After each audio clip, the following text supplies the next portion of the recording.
I pay homage to the Buddha. I pay homage to the Dhamma. I pay homage to the Sangha.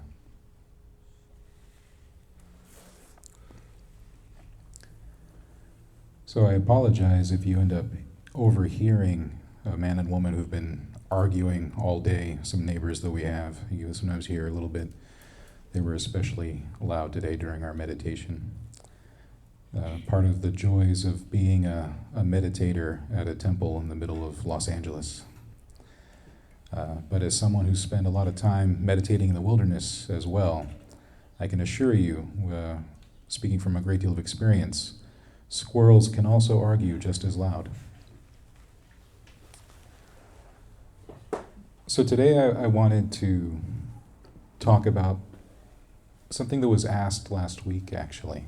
We had someone ask a question about Mada, asking if Mada is real. And if you don't know who Mada is, he often gets equated to like the Christian devil, so he's like the Buddhist version of the devil.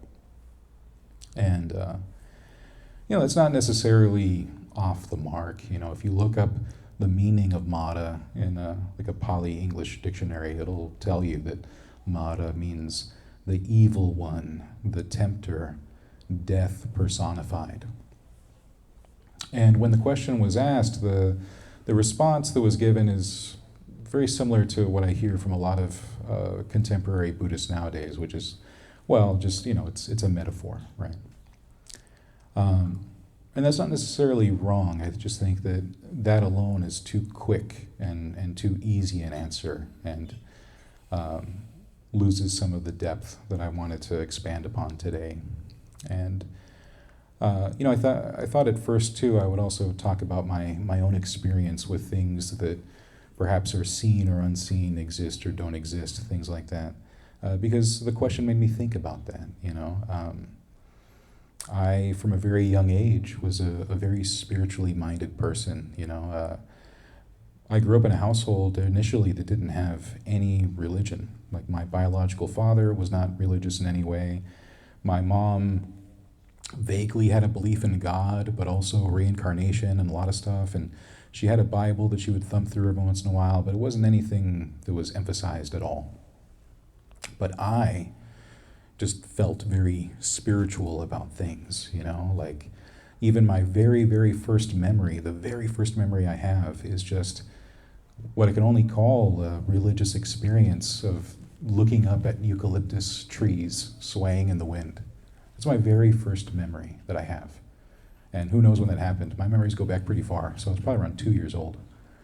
I know one of my mom's friends was holding me, and I was tilting my head all the way back and just looking at eucalyptus leaves just moving through the wind. And that felt very spiritual and religious to me. And as I got older, around 6 or 7, my mom was starting to remarry, and she was marrying a man who was Catholic, kind of. He came from a Catholic family, but they wanted to be married in the church. So all of a sudden, it became very important that my mom was Catholic, I was Catholic, and my sister was Catholic. And so then I was thrust into Catholicism, the big, giant churches, the incense going down the aisles, seeing all the saints in the windows, the stained glass, seeing Jesus there up on the cross, and that was a really cool experience too. And then around 8 years old is when I got introduced to Buddhism through the movie Little Buddha, right? So from very early on, I had these little moments of spirituality, a lot with the Catholic Church, but the weirdest thing happened, I think, which is at 8 years old, when I was really impressionable, it's not like I went to the Catholic Church and then I was like, wow, Catholicism. I went to the Catholic Church and I was like, wow, religion. And I got really curious about all kinds of religion. I remember my mom taking me to the library so I can get as many books as I could get and explore all kinds of stuff. And I wanted to believe everything. Every god, every goddess, every angel, every saint, every demon, every ghost. And I also, at that young age, had what I might call some spooky experiences. And since Halloween is just around the corner, not that you could tell, you go to every store and it's Christmas, but Halloween's around the corner, so maybe it's time for some spookiness, I remember being a little kid and seeing ghosts. That's what I called them, because I'd be alone at night in my bedroom. I'd see the shadows, and the shadows seemed to move. And sometimes weird things would happen. I was around, I don't know, maybe 10 years old, and I had a TV in my bedroom, and I had a radio, like a stereo in my bedroom, and all kinds of cool stuff for someone that age. It was kind of neat. But every once in a while, the TV would turn on by itself. It'd be in the middle of the night. I'd be sleeping or at least dozing off, and the TV would just pick right up all by itself and be static. Or I'd be, I remember one night this was a little older, I was in high school and I was playing video games and I was wearing headphones. And I had my headphones plugged into the TV so it wouldn't make any noise. And then all of a sudden my dad barges into the room. And I take my headphones off and I'm like asking what? And he turns, he says, "You have your stereo on." But the thing is I hadn't turned on the stereo. Now, another thing that happened when I was around 6 years old, to this day, still kind of spooks me. I don't know what it was. One time when I was 6, I woke up in the middle of the night and I saw this red figure in the doorway of my room moving closer to my bed, right? And I open my eyes and I see this thing coming. I get really scared and I close my eyes. I open it again. It's still there coming. I close my eyes, open it again, and it's still coming. And it wasn't until it was towards the edge of the bed that I popped right up and looked it square in its non-existent face and told it to go away, and then it did. And I thought that experience was over. But several years later, living in a new house, not anywhere near that one, I'm sitting with my mom, my uncle, some other family members, and we're all telling each other ghost stories. And my mom decides she's going to tell something that happened to her. And she talks about one night in the house we were currently living at the time. She woke up in the middle of the night and she couldn't move. And she looked up at the ceiling and saw a red figure made out of light or mist. She described the exact same thing I had seen. I had never told her about that experience. And when she heard all of that, she got, scared, and like I got scared because we had seen the same thing separate from each other, had never told each other that story. To this day, no explanation. Just creepy. So I bring all that up because as a kid, when I was young, teenager and everything too, I just was a believer in everything. And the universe seemed to respond. Whatever I believed, the universe would show me that. If I believed in signs and divination and intuition, the universe seemed to provide that to me. If I believed in various gods, it seemed as if the gods spoke to me in some way, even silently as a voice in my own mind, maybe in my own voice, maybe in the voice of others. And the same with all the spooky stuff. And I say all of that for one simple reason. When I came to Buddhism, it's not because I was leaving anything else behind, right? I came to Buddhism and I saw that Buddhism itself had all the same things. I was practicing religions like Wicca and Druidry as a kid, and there were a bunch of gods and goddesses in that. And I opened up Buddhist texts, and wouldn't you know it, what did I find? Gods and goddesses, right? I come from a family that believes in all kinds of demons and ghosts and all kinds of stuff like that. You open Buddhist texts, and they're all there too. Hungry ghosts, different kinds of demons, tempters like Mara that are there in the stories. And so when I was a young boy believing in everything, I opened those books on Buddhism, heard various folk tales and stories, and believed all those too immediately. And I just had in my head this happy little world where all the religions were true, all the religions taught things that were useful, and I wanted to practice all of them. I was this weird teenage boy that considered myself mostly a mystic. I wouldn't even call myself a Buddhist or a Druid or a shaman or whatever, or a Christian or a Catholic, because I didn't want to be pinned down, because I wanted it to all be true. But at some point, Buddhism won out. And why? These days, we often get told that Buddhism is a very secular, scientific religion. There's no spooky side to Buddhism, there's no mystical side, there's no gods or goddesses, it's all just science of the mind. But the thing is that I became a Buddhist before anyone told me any of that stuff. I came to Buddhism not because of that, but because of things like the Four Noble Truths and the Eightfold Path. which seemed so significant, so readily obvious, elegant. The Eightfold Path itself was an elegant path that laid out a way to be, right? I know that in the West, a lot of people, they practice different religions and then they fall out of love with said religion, or perhaps they never had love for it anyway. It was something their parents gave them. It was thrust and forced upon them. It was a story or a narrative that they didn't want to be a part of and they broke away. They were people who did not have faith, wanted no faith, but still wanted something. And so they come to Buddhism and they expect it to be a faithless path. I came to it from a different viewpoint, and luckily so, because the Buddha does talk about faith. He does talk about having belief and conviction in things. But it's not in the gods or ghosts or demons or anything like that. It's faith in him and the rest of the triple gem, the Dhamma and the Sangha, and faith in oneself and the qualities that one can develop. And when we look at the texts, what I find really interesting is that what we see is that the texts themselves don't ever struggle with belief in that way. Does this exist? Does that exist? In fact, the Buddha was against that very type of philosophizing, even about oneself. There were people that would approach him and ask, what exists and what doesn't exist? Do I exist? Do I not exist? Do I have a soul? Do I not have a soul? Am I of this nature or of that nature? And he would always tell people, that's not worth asking.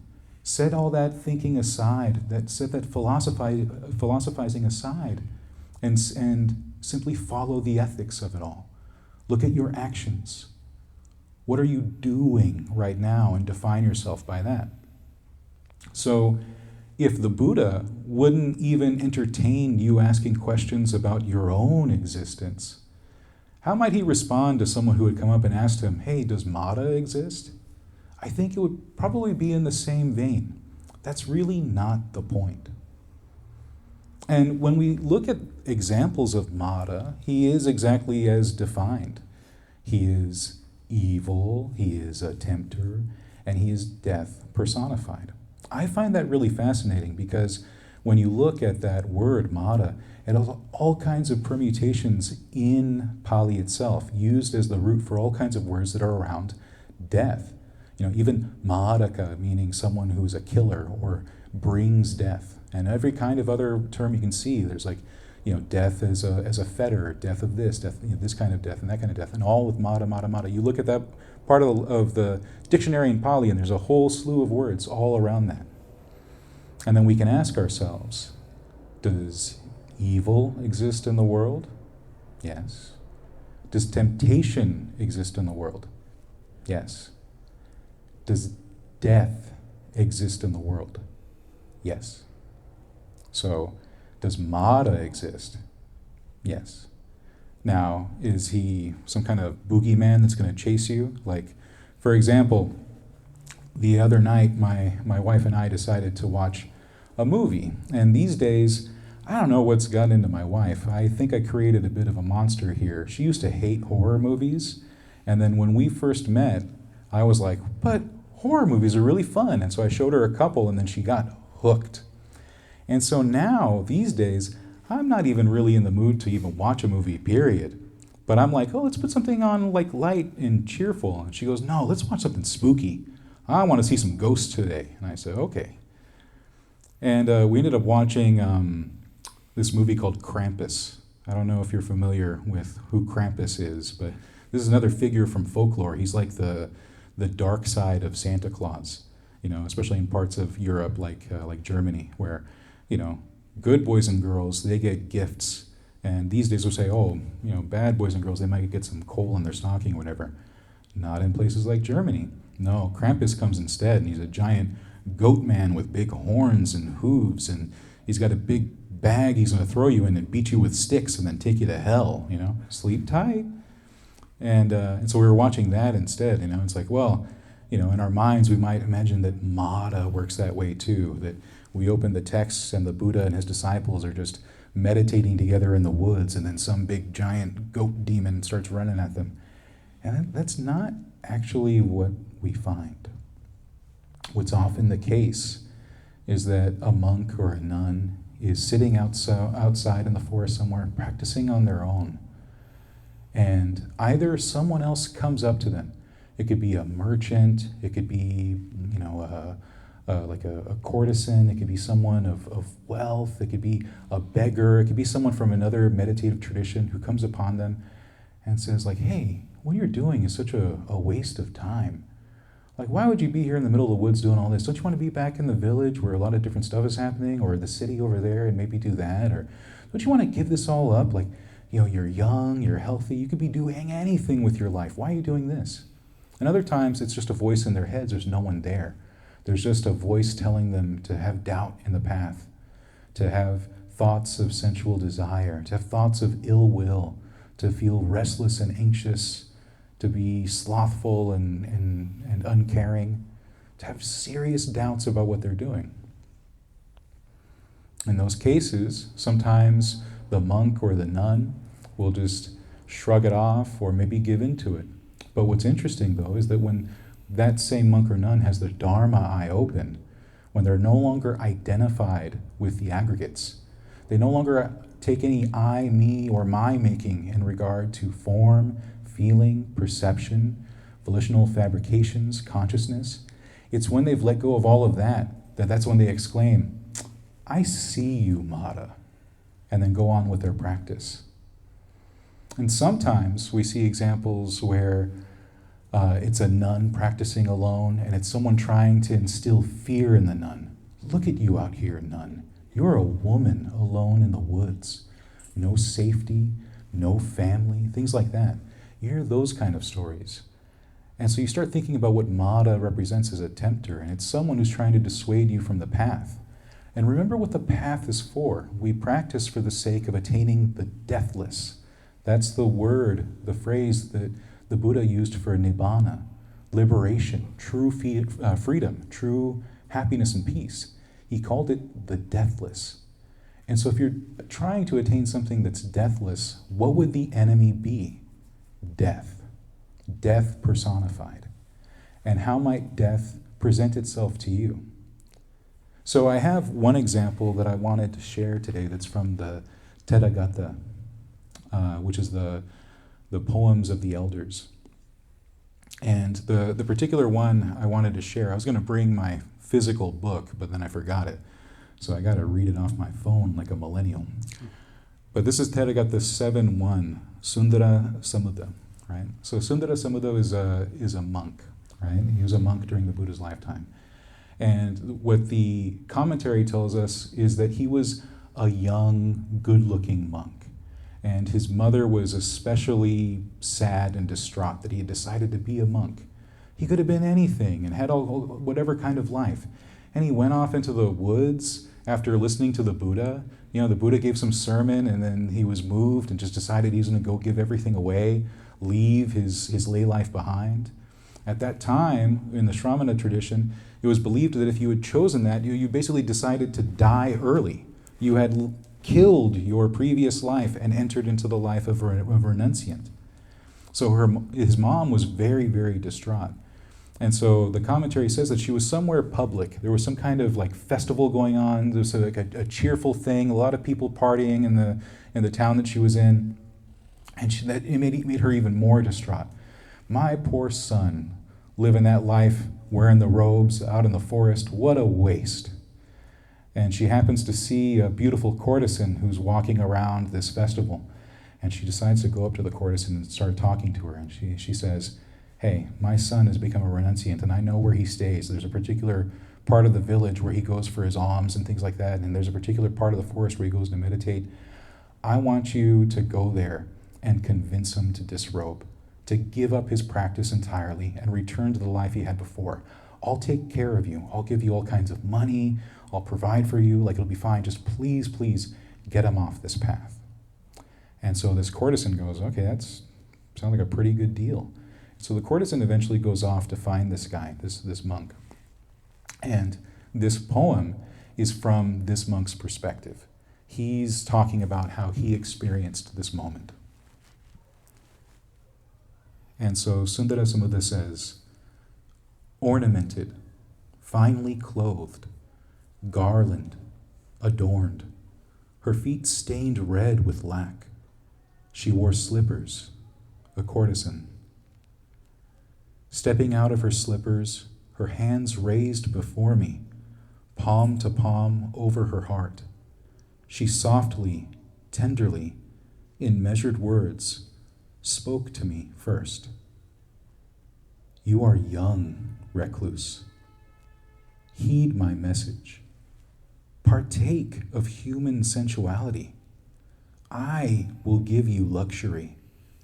Truly I vow to you, I will tend to you as to a fire.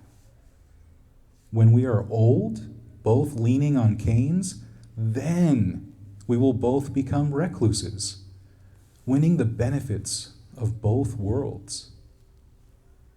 And seeing her before me, a courtesan ornamented, finely clothed, hands palm to palm over her heart, like a snare of death laid out. Apt attention arose in me. The drawbacks appeared. Disenchantment stood at an even keel. With that, my heart was released. See the Dhamma's true rightness. The three knowledges have been attained. The Buddha's bidding done. And so that's Sundarasamudda's poem that he wrote as an elder of the Theravadan tradition, someone who attained liberation. What I find really fascinating about this poem is that it is an example of Mara, without Mara being explicitly stated, not as some boogeyman coming out of the shadows, but as a human person tempting him off the path. How does he describe this courtesan? Death, a snare, a trap, a temptation. I see you, Mara, he says without saying it. And I think it's important to view the fear of death in Buddhism in that way. You know, oftentimes in the West, when we start practicing meditation, we hear of different death contemplations, and we often get them confused with other kinds of meditation. We often think that foulness of the body meditation is death meditation because it might involve looking at corpses in decay or thinking about what happens to the body as it decays, what the body is filled with, and so on. But when the Buddha was teaching on death, he was always teaching about the time that we have in this life to make a difference, to free our own minds and hearts. He always framed it in that way, that because life is so transient, you never know how many tomorrows you have. You only have right now. And so what was this courtesan promising? She's coming to someone who has already renounced the world, living as a mendicant, giving up everything else in pursuit of the deathless. And she's saying, put it off. You're young. You've got time. Enjoy life. And she's a courtesan, so she's like, enjoy me. Oh, cool. But all of that to say, you have more time. And he recognizes Mara there, death personified there. There's no guarantee I have time. I just have right now. And so he uses that to then, as he says, look at the drawbacks. Oftentimes when we see something alluring, and he paints a picture here, beautiful courtesan wearing all kinds of nice clothes, stepping out of her slippers, she has painted feet, all the stuff that would in that time and even now be very alluring to especially a young straight man, right? And he says, I see the drawbacks. That means he also saw the allure. But that means that as this interaction was happening, he was doing something very important. He was watching his own mind. That means he was watching how his mind was responding to this interaction. He was looking at what was arising. He was looking at what was passing away. He was looking at the allure. He was looking at the drawbacks. And then, very importantly in his case, he looked at the escape and actually achieved it. Had a heart and mind liberated as a result of this interaction, when many other people might have fallen astray, fallen off because of this, would have become defeated because of this. And he did something very different, right? the thing that certainly monks should aspire to. But for those of us as lay people still living in quite a bit of sensuality in our day-to-day living, and quite frankly, in our modern times, probably plenty of monks also fall into this too, all the more important to take to heart this lesson, that everyone we interact with, and also the voices in our head, every single interaction is like an angel and devil on our shoulder. Every moment. The Buddha said as much, that when he was a bodhisattva trying to achieve liberation, he was constantly looking at his thoughts, constantly looking at what was coming up in his mind and his heart, and trying to decide, trying to know what was skillful and unskillful, trying to know what would lead to his long-term welfare and happiness, and what would lead him away from that. Essentially, what would lead towards the deathless and what led towards death. And so we all can undertake that same thing. In fact, we're encouraged to by the Buddha to think about what we do and what the results are, and also what we take in, what our nutriment, what our food is, which is not just what we eat, it's also what we see, what we hear, what we taste, what we smell, what we touch, and also what we think. All of that all together, our whole experiences of life, we're measuring in this way. Is this leading towards my ultimate happiness? Or is it leading towards death? More and more of this wandering on in samsara, which is just a repetitive cycle of old age, sickness, and death. Right? Viewing it in that way, we can see that Mara is more than just a metaphor, but also more than just some spooky demon like Krampus who's going to beat us with sticks. It's the very temptation we have in life to just take the easy path, believing that we have more time. What if we practiced right now as if we had no tomorrow? No guarantee of it. What do you do with the time you have left? What do you do with what you have right now? Are you happy? Are you free? Do you take delight in the life that you're living? Now, if you take delight in the life you're living now, good. But always aspire towards more. Have that type of energy in the path. That kind of determination, because that's what the Buddha had and his disciples had to achieve the goal. They didn't rest when it felt easy to.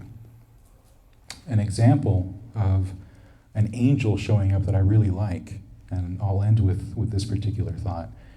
One of my favorite stories of a deva showing up to a disciple of the Buddha is not some grand experience. We often think that if an angel or a deva or some kind of good spirit from a higher realm is coming, they're going to come with lights and music, and it's going to be this big, awe-inspiring experience, oftentimes because we've been sort of enculturated to view it that way. But the story I like is where a young monk is supposed to be practicing in the woods. He's supposed to be developing, meditating.